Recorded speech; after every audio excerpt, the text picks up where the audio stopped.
আমি কথা দিচ্ছি দক্ষ যে এই বিষয়ে তুমি আর আমি ব্যতীত আর কেউই জানতে পারবে না, স্বয়ং শিব নয়। প্রার্থনা করো, কি চাও তুমি? দান দিতে চাই আমি দেবী। একজন বাবার পক্ষে সবথেকে বড় সৌভাগ্যশালী ব্যাপার হলো এই যে নিজের পুত্রীকে কন্যাদান করা। আমি এই সৌভাগ্য থেকে বঞ্চিত নই দেবী, কিন্তু আমার জন্য এটা পরম সৌভাগ্যের কথা হবে যদি আমি সাক্ষাৎ দেবীকে নিজে হাতে কন্যাদান করতে সমর্থ হই। আমি চাইছি দেবী যে আপনি আমার বাড়িতে আমার কন্যা হয়ে জন্মগ্রহণ করুন।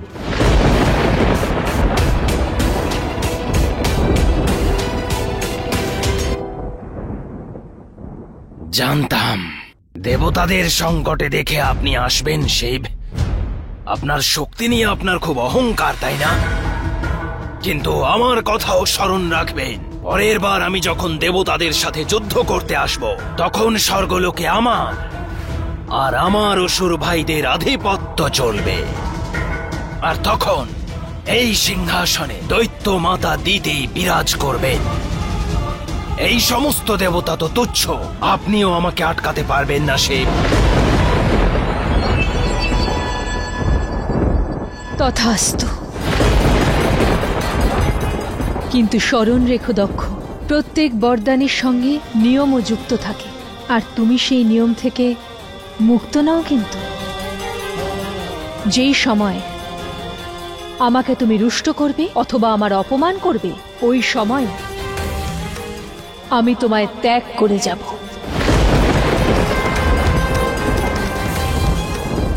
আপনি নিশ্চিন্তে থাকুন দেবী, আর আমি এটা সুনিশ্চিত করব যে একজন পিতা আর পুত্রীর রূপে আমার আর আপনার পারস্পরিক সম্বন্ধ আপনার জন্য আপনার সমস্ত সম্পর্কর থেকেও উঁচুতে থাকবে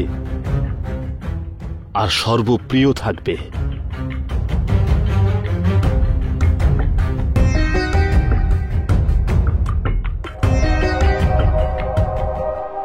বজরাঙ্গ, তুমি তোমার বচনে স্থির থাকো, আর আমি নিজের বিশ্বাসে অটল থাকব। আর আমার বিশ্বাস এই যে ধর্ম অধর্মের এই যুদ্ধে দেবী কখনো অধর্মের সঙ্গ দিয়ে ধর্মকে নাশ করবেন না। দেখা যাক আপনার বিশ্বাসের জয় হয় নাকি আমার কথার। আমাকে যেতে হবে দেব, ভক্তের আহ্বান। ভক্তের ডাক শুনেছেন আপনি, কিন্তু শিবের কাছ থেকে তার নিজের শক্তি ছিনিয়ে নিচ্ছেন। এও ভাবলেন না এই দেবের অস্তিত্ব আপনার সঙ্গেই। আমাকে শিব আপনিই তৈরি করেছেন, আপনাকে ছাড়া আমি কিছুই না। যদি শিবের কাছ থেকে শক্তি চলে যায় তাহলে শিব শুধু সব হয়ে থেকে যাবে।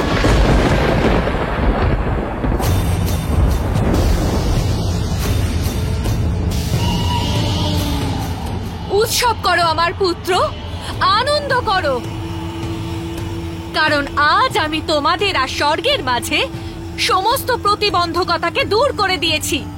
এখন স্বর্গলোকের উপর ওই দেবতাদের নয়, বরং তোমাদের অধিকার হবে। ঠিক আছে, যান, আপনি নিজের বরদান পূর্ণ করুন। আপনি আসার আগে আমি আমার নিজের অস্তিত্বের খোঁজ করে যাচ্ছিলাম। এবার আপনার যাওয়ার পর আমি আবার নিজের অস্তিত্ববিহীন হয়ে যাব। আমার অস্তিত্ব, তার প্রকাশ নিরর্থক হয়ে যাবে। তার কথা কেউ ভেবেছে? কিন্তু মনে রাখবেন, আপনি যদি এখান থেকে যান তাহলে শুধু আপনিই যাবেন না, সাথে যাবে শিবের শক্তি।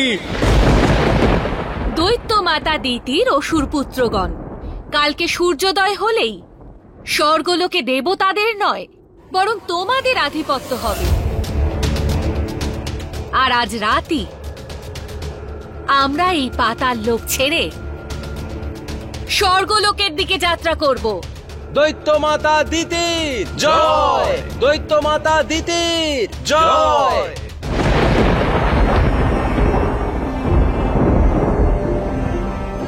দেব,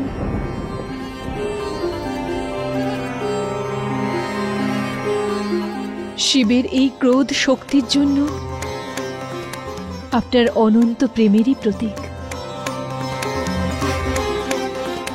আমাদের পুনর্মিলন হবে দেব, এটাই আমাদের নিয়তি। আপনার স্মৃতিও ফিরে আসবে, আর আপনার শক্তি। আর আমাকেও আপনার কাছে ফিরে আসার জন্য যাত্রা করতে হবে তো।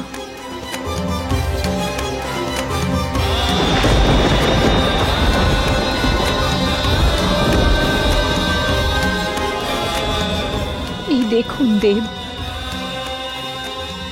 আমি আমার স্মৃতি আর আমার শক্তি সঙ্গে নিয়ে যাচ্ছি।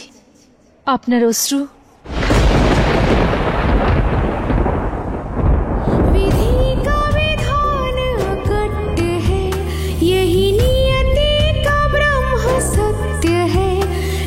सृष्टि के निर्माण हेतु और है शिवा शिवा पृथक क्या है।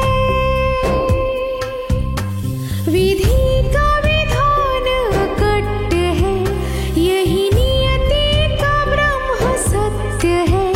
नव सृष्टि के निर्माण हेतु और है शिवा शिवा पृथक क्या है।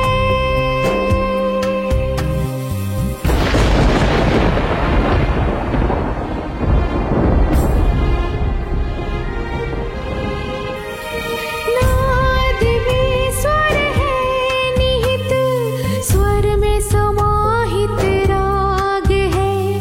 प्रेम की पराकाष्ठा में ही बीज रूप वैराग है। हृदय वेदना के भेद का ना प्रमाण है ना तथ्य है। विधि का विधान अकट्ट है, यही नियति का ब्रह्म सत्य है। नव सृष्टि के निर्माण हेतु और है शिवा शिवा पृथक क्या है।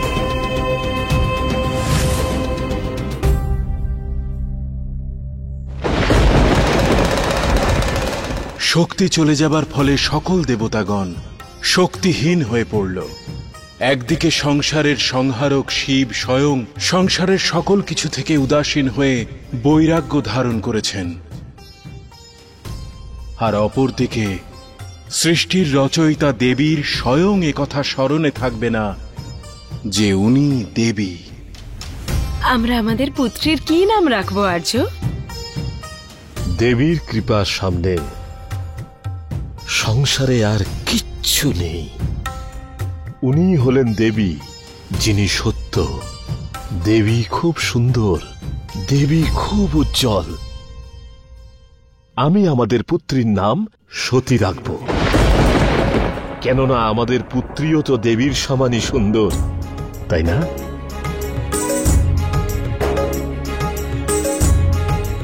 দেখুন তো সতীর মুঠোর মধ্যে কি রয়েছে।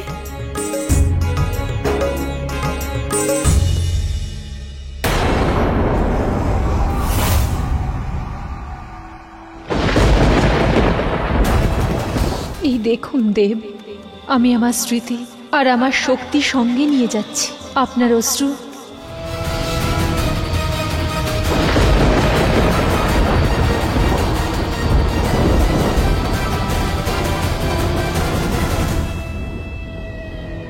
এই শিব আমার সাথে খেলা খেলছে। আমাদের পুত্রীর হাতে নিজের এই প্রতীক রুদ্রাক্ষ পাঠিয়ে আজকের পরে আমি এটা সুনিশ্চিত করব যে আমাদের পুত্রী সতীর সামনে কেউ ওই কপালিক শিবের নামও নেবে না। বহু যুগ ধরে চলল দেবাসুরের সংগ্রাম। অবশেষে সেই দিন উপস্থিত হল যেদিন অসুরেরা দেবতাদের ওপর বিজয় প্রাপ্ত করল। দৈত্য মাতা দিতির জয়, দৈত্য মাতা দিতির জয়, দৈত্য মাতা দিতির জয়।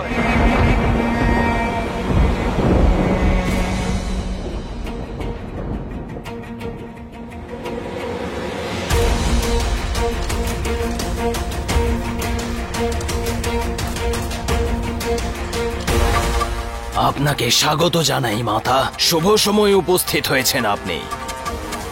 এই নিন, এই দেবতাদের নিজের হাতে সংহার করুন।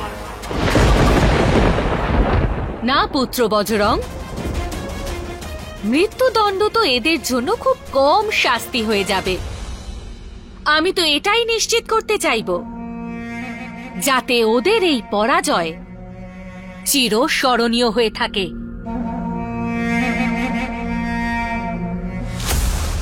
দৈত্য মাতা দিতি জয়, দৈত্য মাতা দিতি জয়, দৈত্য মাতা দিতি জয়, দৈত্য মাতা দিতি জয়, দৈত্য মাতা দিতি জয়, দৈত্য মাতা দিতি জয়।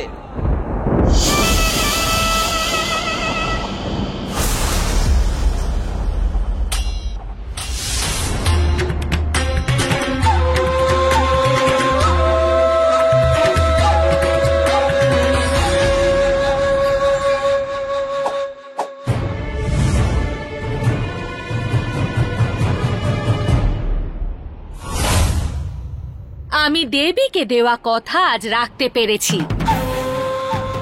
স্বর্গলোক আর দেবতাদের নয়, বরং অসুরদের। কিন্তু মনে রেখো, এটা শুধুমাত্র আরম্ভ। আমি আজ সব দেবতাদের এটা জানাতে চাই।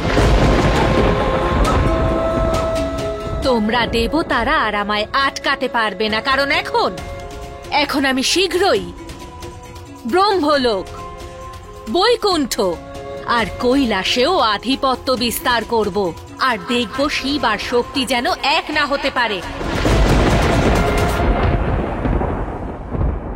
স্বর্গজয়ের পর দিতি তার অসুর পুত্রদের নিয়ে ব্রহ্মলোকে আক্রমণ করার প্রস্তুতি নিচ্ছে দেব। সৃষ্টির ভারসাম্য নষ্ট হচ্ছে, আপনাকে আপনার সংহারক রূপ নিতেই হবে। যে কারণে আমি দেবতা ছিলাম সেই শক্তি চলে গেছে। এখন আর আমি দেবতা নই। দেবীর বিনা আমার জীবনের কোনো অস্তিত্ব নেই, উদ্দেশ্যও নেই। আমার সমস্ত ভাব, প্রেম, ক্রোধ, ঘৃণা দেবীর সঙ্গেই যুক্ত। সত্য তো এটাই নারায়ণ, দেবীবিহীন এই শিব শুধুমাত্র সব, আর সব কারো সংহার করতে পারে না।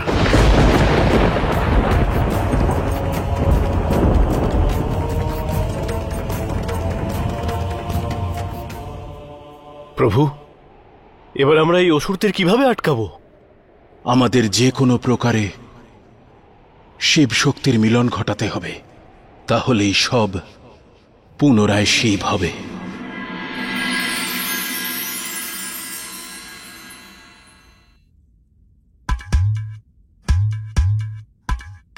দেখো তো, দর্পণও তোমায় দেখে লজ্জা পাচ্ছে। তুমিও না রেবতী, যা ইচ্ছে বলো। না সতী, সৃষ্টির সকল আভূষণ আর শৃঙ্গার তোমার সৌন্দর্যের সামনে কিছুই নয়। তোমার এরকম দিব্যতার কারণেই তো তুমি আমাদের পিতার সব থেকে প্রিয়। আমার খুব চিন্তা হচ্ছে পিতা। এত বৎসর ধরে আপনি সতীকে শিবের ছায়া থেকেও দূরে রেখেছেন, নিশ্চিত করেছেন শিবের নামও যাতে সতী শুনতে না পায়। কিন্তু সতী তো আর বালিকা নেই। কিন্তু জগতের বাস্তব যখন জানতে পারবে, তখন শিবের থেকে দূরে কি করে থাকবে? আর যদি একবার শিবের সাথে সাক্ষাৎ হয়, তবে তাহলে শিবের কাছে অনন্ত শক্তি আবার ফিরে আসবে। তখন আপনার কাছে তো কিছুই থাকবে না পিতা। তোমার এই ব্যাপারে চিন্তা করার কোনো কারণ নেই পুত্রী। এই সমস্যার সমাধান আছে আমার কাছে। শিবের সাথে সতীর দেখা হওয়ার আগেই আমি সতীর বিবাহ ঠিক করব। আমি আজই সতীর স্বয়ংবরের ঘোষণা করছি।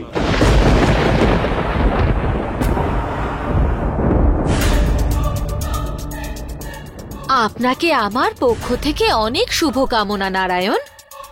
এখন আপনি যাই করুন না কেন, শিব আর শক্তি কখনো এক হতে পারবে না।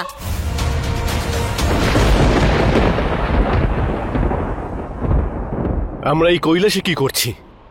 আমার মতে আমাদের দেবীকে খোঁজা উচিত। আমি সেটাই করছি দেবরাজ ইন্দ্র। এই পলাশ বৃক্ষ কৈলাসে স্বয়ং দেবী রোপণ করেছিলেন।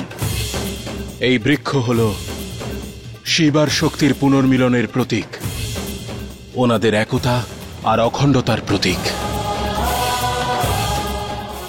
হে দেবী, আপনি ত্রিদেবকে সৃষ্টির রচয়িতা, সঞ্চালক আর সংহারক করেছেন, কিন্তু আজ অসুররা ব্রহ্মাণ্ডের রচয়িতার কাছে সংকটের বিষয় হয়ে উঠেছে।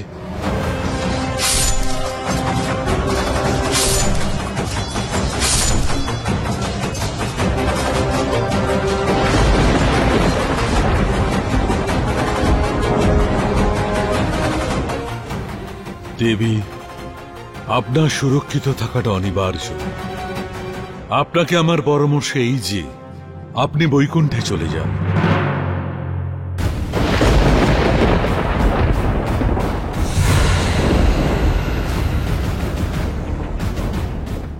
কেবল শিব আর শক্তির মিলনই বজ্রাঙ্গকে আটকাতে পারে। দেবী, কৃপা করে আপনার কাছে পৌঁছনোর পথ দেখান।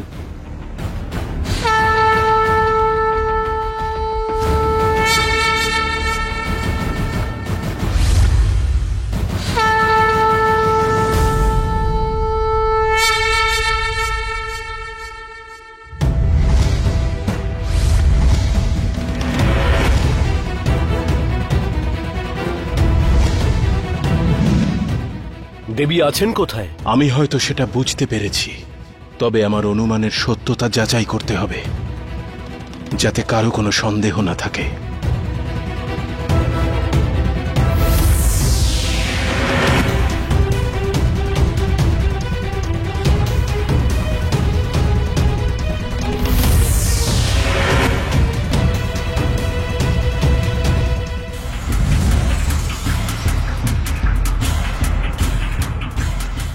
ব্রহ্মাদেবের উপর আক্রমণ করার দুঃসাহস দেখিয়েছো তুমি। এবার তোমায় আমাদের সকলের সঙ্গে সংঘর্ষ করতে হবে। ভালো হয়েছে তোমরা সবাই এসেছো। বহুদিন ধরে যুদ্ধে লড়াই করছে, তাই মনোরঞ্জন করতে পারিনি। এসো, তোমাদের সাথে একটু যুদ্ধ খেলে মনকে প্রসন্ন করি। আক্রমণ!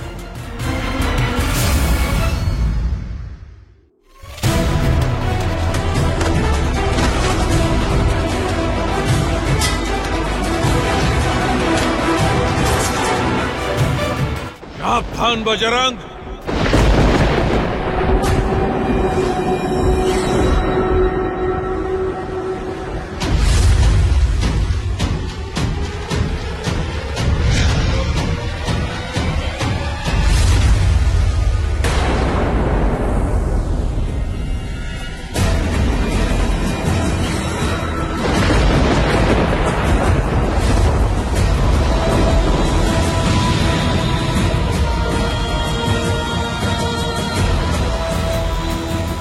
সৃষ্টির রচয়িতা আপনি, তাই না?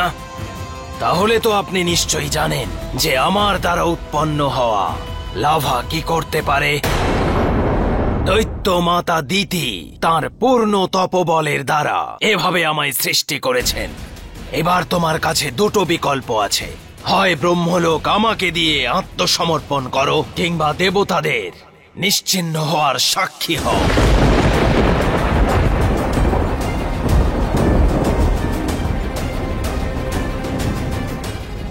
বজরঙ্গ, আমি তোমাকে ব্রহ্মলোক দেবার জন্যে প্রস্তুত। দেবী, আপনি কোথায়?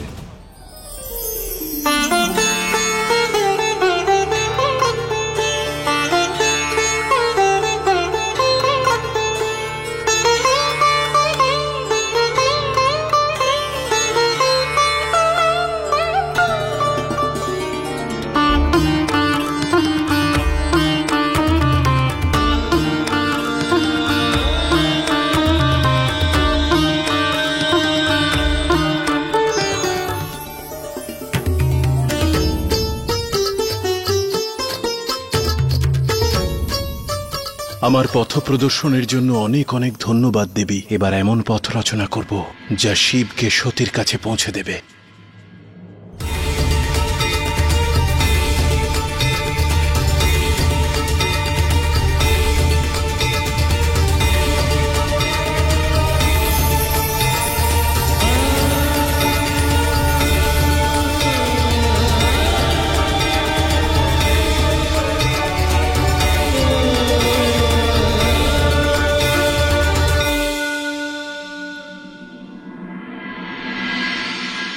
অদ্ভুত, অপ্রতিম, অবিশ্বাস্য।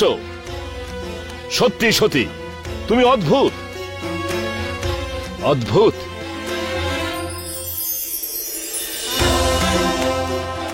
পুত্রী, আজ তুমি তোমার এই নৃত্যকলায় এই উৎসবের শোভা আরো বাড়িয়ে দিয়েছ। তোমার মতন সর্বগুণ সম্পন্না পুত্রী পেয়ে আমি ধন্য হয়ে গেছি। আজ আমার জন্য অতি উল্লেখযোগ্য দিন, কেননা আজকের দিনে আমি তোমার সম্পর্কে এক অতি মহত্বপূর্ণ ঘোষণা করতে যাচ্ছি এই ভরা সভায়। বসন্ত পঞ্চমীর আপনাদের সবাইকে হার্দিক শুভকামনা।